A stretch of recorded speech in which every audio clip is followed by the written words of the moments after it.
To create a pipeline in TeamCity, follow these steps. Access TeamCity. Log into your TeamCity server at http localhost 8111. Create a new project. Navigate to Projects, New Project, Create Project. Provide the project name and description. Set up a new pipeline. Create build configuration. After creating the project, click Add Build Configuration. Choose the type of build. Configure pipeline. Select pipeline and click Create Pipeline. Define stages and steps for each stage. Stage. Define stages like build, test, deploy, etc. Step. Add steps such as running tests, building artifacts, deploying to environments, or Docker commands. Add build steps. For each stage, add steps by clicking Add Step.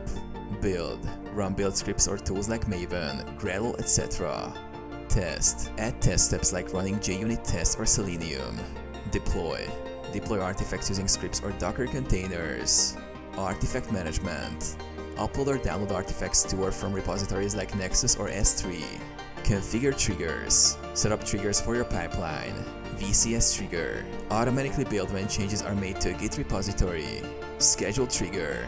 Build at specific intervals. Manual trigger. Manually trigger a build. Save and run. Click Save to finalize your pipeline. Trigger the pipeline by clicking Run. Monitor pipeline. Monitor the pipeline execution from the TeamCity dashboard. View logs, test results, and deployment status.